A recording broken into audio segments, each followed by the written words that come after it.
大家好，歡迎你收睇智讀新聞。請大家睇緊片嘅同時，大家記得開啟 CC 字幕。我哋所有嘅新聞影片都配有繁體中文、簡體中文、英文同埋日韓語字幕。今日係2025年8月21日，會同大家講下呢一單新聞，一個最近喺香港鬧得沸沸揚揚嘅話題，咁就係惠康萬寧嘅母公司 DFI 零售集團，亦即係大家熟知嘅牛奶公司，正在進行大規模裁員。呢個讓人不禁想問，IKEA 7到11、美心呢啲零售巨頭仲會軟咩？喺當前嘅經濟環境下，香港嘅零售業正面臨前所未有嘅挑戰，從消費者習慣嘅改變到高昂嘅租金壓力，再到全球經濟嘅不確定性，呢一切都似一場風暴，席捲咗成個行業。我哋先從 DFI 嘅裁員講起。呢間公司作為亞洲領先嘅零售集團，旗下嘅品牌包括惠康超市、萬寧藥房、7到11便利店，甚至仲有宜家家居嘅部分合作。但最近嘅報道顯示，佢哋已經開始裁減員工，以應對香港零售市場嘅低迷。根據南華早報嘅最新報道， DFI 零售集團計劃裁員，目的係適應消費者趨勢嘅轉變。呢個包括更多人選擇網購或者跨境購物，而唔係喺本地實體店消費。呢個直接導致咗銷售額嘅下滑。事實上， DFI 喺2024年下半年就已經錄得3800萬美元嘅虧損。呢個讓佢哋不得不採取削減成本嘅措施，包括裁員。另一篇來自 Market Squeeze 嘅報導亦都確認咗呢一點。DFI 正面臨高成本壓力。香港嘅租金同人力成本居高不下，而消費者支出卻喺減少。呢種夾擊讓公司別無選擇，只能夠通過裁員嚟維持運營。想象一下，嗰啲喺惠康或萬寧工作多年嘅員工，突然面臨失業嘅風險。呢個唔僅止係個人家庭嘅危機，更只係成個零售業信號嘅警鐘。DFI 嘅裁員唔係孤立嘅。佢反映咗香港零售業嘅整體困境。根據政府統計處嘅數據，2025年3月嘅零售銷售額同比下降咗3.5%，而第一季度嘅總銷售額更係下跌咗6.5%，喺體積方面則下降咗8.3%。呢個唔係短暫嘅波動，而係持續嘅趨勢。從2024年開始，零售銷售就一直喺度負增長，特別係2月份嘅銷售額暴跌13%，呢個係自2024年4月以嚟最大嘅降幅。點解會咁？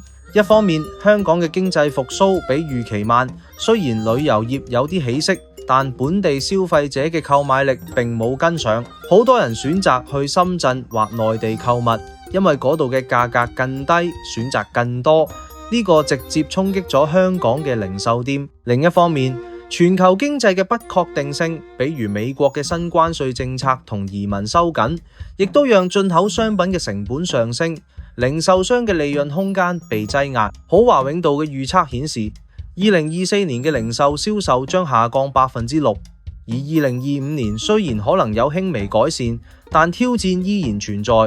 租金預計下降0到5%，但呢個遠遠唔夠彌補銷售嘅損失。DFI 嘅裁員正係呢種大環境下嘅產物。佢哋唔單止喺香港裁員，喺整個亞洲地區亦都係調整結構。比如喺印尼嘅分公司 PT DFI Retail Nusantara 嘅半年業績報告當中，亦都提到咗對可持續性嘅承諾。但背後係成本控制嘅壓力。轉到 IKEA 呢間瑞典家居巨頭喺香港亦都有多家門店，但係從目前嘅報道嚟睇，佢哋仲未有大規模裁員嘅動作。不過呢個唔代表佢哋唔受影響。回顧一下， IKEA 喺2018年就曾經全球裁員7500人，目的係重組業務，向城市小型店轉型，以適應都市消費者嘅需求。雖然嗰係舊聞，但2024到2025年嘅香港市場 ，IKEA 同樣面臨挑戰。根據 Human Resources Online 嘅報導，雖然唔係直接針對 IKEA，但香港零售業嘅頭風樣類似公司不得不考慮重組。IKEA 嘅策略一直係強調可持續性同創新，比如佢哋喺2025年嘅報告中提到要增加 AI 輔助嘅員工，但呢個亦都意味住某啲傳統崗位可能被取代。事實上，一篇嚟自 CIO Bulletin 嘅文章提到， IKEA 計劃招聘11,500人，但同時裁減7,500個冗餘職位。呢種裁舊迎新嘅模式喺香港可能會上演，因為本地零售租金高企，消費者更傾向於網購家居用品。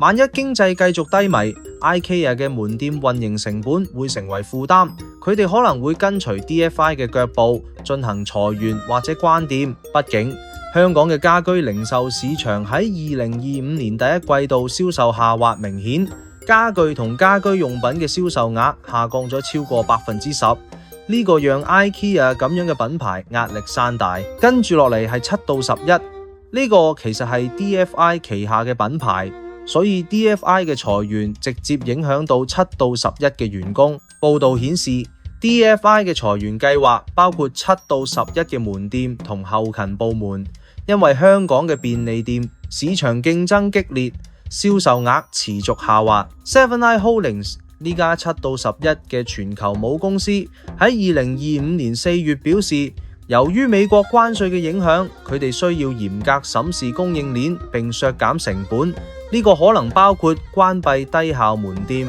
事實上 Seven Eye 已經宣布關閉海外嘅444家低效門店，雖然冇指定香港，但香港嘅7到11門店密度高，租金貴，如果銷售不振，裁員係必然嘅。C-Store Dive 嘅報導指出，7到11喺2024財年削減咗5.62億美元嘅開支，超過咗原定嘅5億美元目標，呢個包括勞動力成本嘅控制。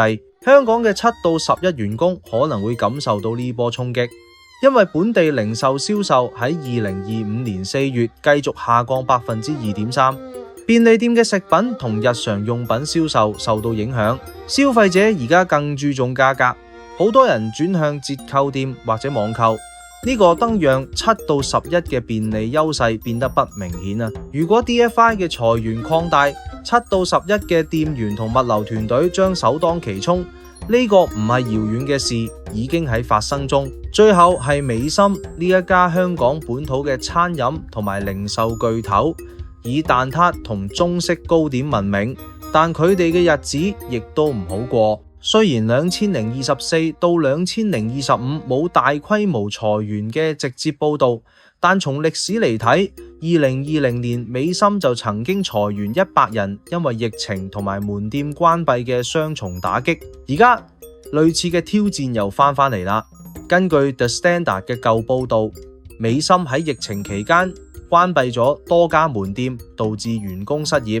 而2025年嘅經濟環境類似零售銷售持續低迷。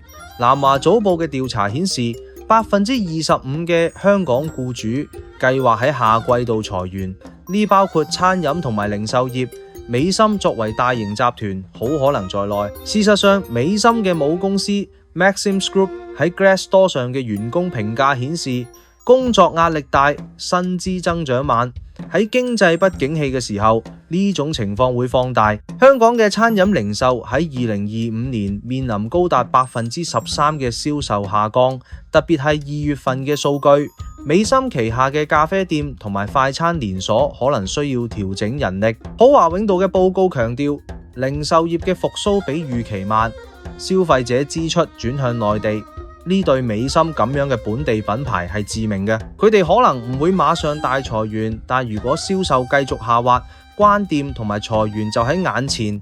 總體嚟講 ，DFI 嘅裁員只係冰山一角，香港零售業嘅挑戰係系統性嘅。根據 AMR 嘅年度報告，2025年香港嘅就業增長喺零售、住宿同埋製造業停滯不前，失業率雖然維持喺 3% 左右，但隱藏失業同埋就業不足嘅問題嚴重。Mastercard Economics Institute 預測，2025年香港 GDP 增長只有 2.2%，零售銷售喺2024年下降7.3%， 2025年可能繼續負增長。JLL 嘅報告指出，零售租金喺2025年下降0%到5%，但呢個不足以抵消銷售損失。加上美國新政府嘅經濟政策同埋關稅，進口成本上升，零售商嘅利潤被侵蝕。HKTDC 嘅研究顯示，香港零售市場喺全球經濟轉變中謹慎前行，家電同埋家居銷售下滑，消費者更注重價值而非品牌。呢一切都指向一個事實：IKEA、7到11、美心呢啲公司裁員嘅可能性好高，佢哋可能通過重組、AI 導入或者門店優化嚟緩解，但最終員工會成為犧牲品。舉例嚟講，IKEA 嘅全球策略係向數字化轉型，呢意味住減少實體店員工。7到11嘅母公司已經喺行動，香港分店難逃一劫。美心則可能喺餐飲旺季後調整人力。PwC 嘅 CEO 調查顯示，好多企業喺2025年睇到 GenAI 嘅生產力提升，但係呢個亦都伴隨住裁員嘅風險。香港嘅零售業需要政府支持，比如減稅或者係刺激消費，但目前睇嚟復甦遙遙無期。DFI 嘅裁員讓我哋警醒，零售業嘅冬天仲未過去，員工們需要準備轉型，學習新技能，比如數字營銷或者供應鏈管理。消費者亦都該反思支持本地零售，否則更多品牌會消失。